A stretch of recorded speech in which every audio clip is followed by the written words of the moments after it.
Okay, majina yangu ni Lydia Redfan Kileo, na leo tunaenda kujifunza kitu kimoja muhimu sana ambacho ni jinsi gani unaweza overcome au unaweza kuyashinda yale magumu, hali ngumu. Duniani kuna mambo mengi sana ambayo yanajitokeza, na sisi kama binadamu sio rahisi kuyashinda kwa akili zetu wenyewe.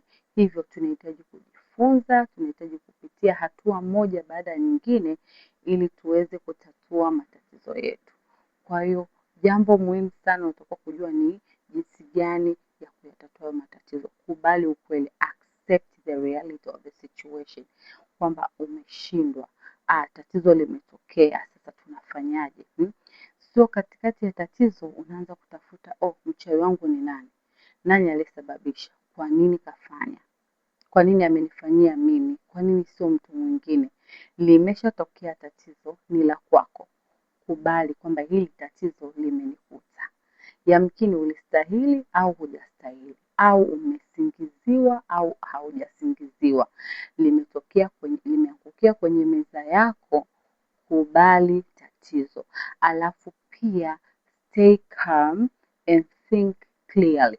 Tulia na ufikirie vizuri, utafakari vizuri, usifanye maamuzi kwa haraka. Tatizo linapotokea unatakiwa upate muda mzuri sana wa utulivu. Kama unaweza kutoka hapo ulipo ukatafuta eneo lolote la ukimya ambalo unahisi ukikaa hapo akili yako inaweza ikatulia na ukatafakari polepole. Jitahidi kuwa na utulivu, pata mazingira ambayo ni rafiki kwako. Kama unaweza ukaenda ufukweni, kama unaweza ukaenda kwenye nyumba za ibada, kama unaweza kwenda labda kwenye library, sehemu ambayo unaweza ukakaa, ukatulia, ukatafakari vizuri. Andika chini, andika tatizo ni nini, na je, ninafanyaje ili kulitatua hili tatizo, badala ya kutafuta mchawi ni nani. Kitu kingine ambacho natakiwa ufanye ni kuvunja vipande hilo tatizo, yani break the problems into smaller parts. Likate kidogo kidogo ili uweze kutatua. Usitatue tatizo lote kwa wakati mmoja, hapana. Vunja tatizo, solve one problem at a time. Unaweza kaanza na chanzo cha tatizo, au unaweza kaanza na matokeo ya tatizo ambalo umelipata. Mfano, umekopa hela benki, umefungua biashara yako, lakini kumbe hukufuatilia vizuri kujua biashara kama itazaa matunda au la.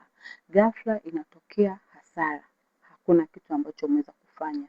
Mwisho wa siku unaanza kupanic, unaanza kusema wameniroga, au labda ni macho ya watu. Hapana, si kweli. Wewe unachotakiwa kufanya ni kuangalia sababu ya wewe kupata hasara kwenye hiyo biashara. Unaweza kaanza kidogo kidogo. Nilivyokopa hela, nilianza kununua kitu gani? Je, nilitenga hela ya akiba? Hapana. Je, niliangalia soko la hiyo biashara ambayo naenda kuifanya? Niliangalia msimu, ni wakati sahihi wa kufanya hiyo biashara au la? Ukishajua tatizo ni nini, itakuwa ni rahisi sana kuinuka kwa nguvu na kuanza upya. Lakini kama hutapata chanzo cha tatizo lako, basi usisite kuomba msaada. Unaomba msaada kwa watu mbalimbali ambao waliendelea. Ninaamini kwamba kila mtu ana mtu wake ambaye anamuinspire. Kila mtu ana role model wake. Kwa hiyo unaweza ukajifunza kupitia huyo mtu au watu. Kama uliwapata kwa njia ya mtandao, wafuate, fuatilia, uliza maswali, omba msaada. Kama uliwaona live, tafuta contact zao, ongea nao kwamba umeniinspire, umenishawishi mimi kufanya hili jambo, lakini nimekwama. Na kwa sababu yeye amelifanya hilo jambo public na kila mtu ameona na kwake limempa matunda, basi atakusaidia, kwa sababu sidhani kama itakuwa ni ngumu kwa mtu ambaye amevuka kumsaidia mtu mwingine, na inategemea unaenda kumuombaje. lakini zaidi sana mtangulize Mungu katika kila jambo unalofanya, kwa sababu kile ambacho Mungu amekupangia wewe, hakuna mtu yoyote ambaye ataweza kufanya kisifanikiwe. Kwa hiyo hata ukipitia majaribu, mwambie Mungu, huu ni mpango wako, hili ni kusudi lako wewe kunipa nafasi hii ya kufanya hili jambo, lakini nimekwama, naomba unifanyie njia. Je, natokaje hapo? Kwa hiyo usikate tamaa, hata ukiona jambo gumu, wewe tafuta solution. Pia jifunze kupitia makosa ambayo umeyafanya. Jiulize, yani ask yourself, hii situation imetokea, nafanyaje? Na inanifundisha nini? Jambo jingine unatakiwa kufanya ni maintain a positive mindset. Usikubali kuwaza mawazo ambayo si sahihi, mawazo hasi, negative thinking.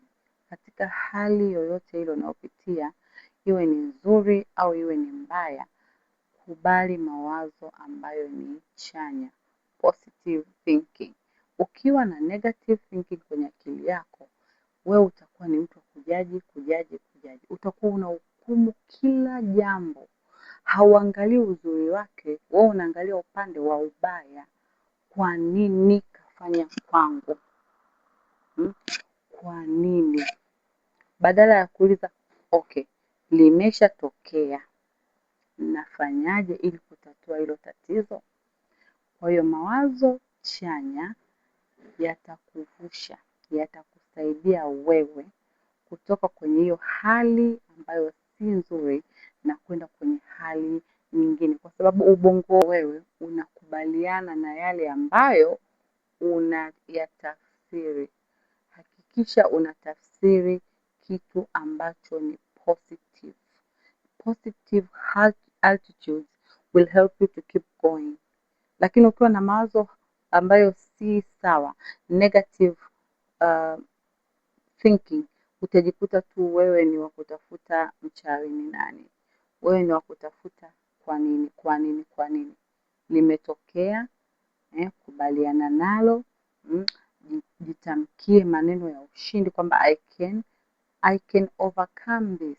Ninaweza kushinda hili jaribu, ninaweza kuvuka. Usikubali kurudishwa nyuma kwa mawazo ambayo si sahihi kwenye akili yako. Lakini pia unatakiwa uwe mvumilivu haswa. Sio kila tatizo linaisha hapo hapo. Matatizo mengine yanachukua muda. Inaweza kuchukua muda hata wewe mwenyewe ukasema kwamba basi tena unakata tamaa, lakini unahitaji uvumilivu. Do not give up. Usikate tamaa katikati ya safari. Ukitaka kujua walioanzisha biashara kubwa, wenye makampuni matajiri sasa hivi, walianzaje? Walipitia magumu, walishindwa, lakini walijipa moyo. Wewe fuatilia tu kwenye mtandao, andika jina la mtu ambaye unajua ni mfanyabiashara mkubwa duniani, fuatilia historia yake, utaona tu vitu vingi ambavyo walipitia. Wengine wanapoteza kabisa. Mimi na rafiki yangu ana saluni yake, ana spa, amefungua eneo kubwa tu na biashara yake ilikuwa vizuri sana. Mpaka sasa hivi biashara yake iko vizuri sana, lakini alipitia tatizo moja kubwa sana ambalo ni gumu. Katikati ya mafanikio ya biashara yake, ghafla moto uliwaka, ni hitilafu za umeme zilitokea. Saluni yake iliungua, vitu viliungua, lakini huyo dada hakukata tamaa. Jamani, mimi mpaka sasa hivi nikiendelea kufikiria ninamshangaa. Hakukata tamaa, alianza upya. Na biashara yake sasa hivi iko vizuri sana, tena zaidi hata ilivyokuwa mwanzo. Kwa hiyo kumbe mafanikio yanakuja, lakini ukiangalia nyuma ya hayo mafanikio kulikuwa na hasara, kulikuwa na anguko, kulikuwa na kila sababu ya kufanya wewe ukate tamaa. So unatakiwa uwe mvumilivu sana. Alafu never stop moving forward, always. Wewe songa mbele. Kuna watu watatokea katikati ya safari watakwambia hapana, si bora uache. Kwa nini unapoteza hela zako? Wewe kaa chini jiulize, huyo mtu anayekwambia bora uache kwa nini unapoteza hela zako, yeye kafika wapi? Yuko wapi? Yuko wapi? Kawaida mtu ambaye amevuka, yuko mbali, ana historia yake, atakwambia mimi nilipambana mpaka nimefika hapo, si kitu kidogo. Kwa hiyo always move forward, one step every day is better than standing still. Yani kuliko kukaa tu kusimama, ni bora ufanye hatua moja kila siku. Unamwona mtoto anavyoanza kutembea, anatambaa kwanza, anaumia magoti, anateleza, anaanguka, lakini hakati tamaa, na kadri anavyozidi kutambaa huyo mtoto, kesho yake anajikuta ameimprove kidogo, mguu unaanza kusimama, anaanguka. Kesho yake tena anakuta ameanza kutembelea ukuta, mpaka anasimama, anatembea kama mtu mzima. Alishaanguka, alishajikwaa, lakini mwisho wa siku katembea, kasimama, kakimbia, kwa sababu hakukata tamaa. Na kulikuwa kuna watu wa kumwambia, simama mtoto, tembea tete, njoo. Kwa hiyo kawaida kuna watu ambao watakupush kufanya jambo, wasikilize. Lakini kuna sauti ndani yake, mtoto alikuwa anamwambia utaanguka, kuna mwambia wewe nitakuchapa, utaanguka. Lakini kuna sauti nyingine inakuja, tembea. Yule mtoto anachagua sauti inayomuhimiza kufanya jambo, kwa sababu ndani mwake anataka kulifanya. Kwa hiyo na wewe kwenye maendeleo yako, sikiliza sauti ambazo zinakupeleka kwenye malengo, zinakufikisha kwenye lile ambalo unataka ndani mwako. Ukikubali kusikia sauti za watu ambao wanakuambia hapana, acha, basi utaacha. Kwa hiyo unatakiwa na msimamo na ujiamini.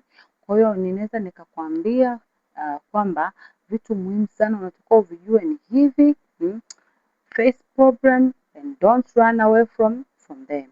Alafu focus on the solutions, not excuses. Don't give out excuses. Usianze kusema mimi, hapana. Wewe nenda tafuta suluhisho la jambo ni nini. Soma vitabu, ingia kwenye mitandao. Tumia simu yako vizuri kujifunza vitu ambavyo vinakupa faida. Wewe ni taifa kubwa. Unapojifunza wewe, na jamii yako inajifunza pia. Watoto wako pia wanajifunza. Kile kitu ambacho Mungu amekupa, kitumie kuwapa na wengine. Karama sio lazima uonyeshe kila mahali, hapana, hata kwa wale ambao uko nao karibu. Hiyo ningependa kukukumbusha kwamba mtu yoyote jasiri na imara amepitia magumu, amepitia changamoto. Ili wewe uitwe strong person, lazima overcome difficulties. Hayo magumu unayopitia kwa wakati huo ndiyo yatakayo kuimarisha uwe strong. Chuma kinapita kwenye moto, alafu ndo kinatengeneza shape ya kitu. Baada ya hapo kile kitu kinakuwa strong, kinakuwa imara. Kwa hiyo kubali kupitia magumu ili uimarike na ujifunze. Hata kama baadaye ukikutana na mtu ambaye anapitia the same situation unayopitia, itakuwa ni rahisi kumsaidia. Licha ya kumsaidia, wewe mwenyewe utakuwa unaangalia tu tatizo, unasema wewe tatizo ungejua nimesha kupita, nimesha kuexperience, hauwezi ukanishtua hata kidogo. Ndio maana ma-CEO, watu wenye biashara zao huko juu, wako very strict. Kwa sababu gani? Wanajua kuna mahali walikwama na wakapata solution, na hawataki kuruhusu hilo tatizo kurudi tena. Ndio maana wamejiwekea mikakati na misimamo. Kwa hiyo kuanzia sasa, amka, acha kuwa na excuses, fanya ambalo unaweza kufanya, usikate tamaa. Likitokea jambo lote gumu, tafuta msaada, jishushe, jifunze, soma, pata muda wako wa utulivu, meditate, na mtangulize Mungu katika kila jambo. Bye.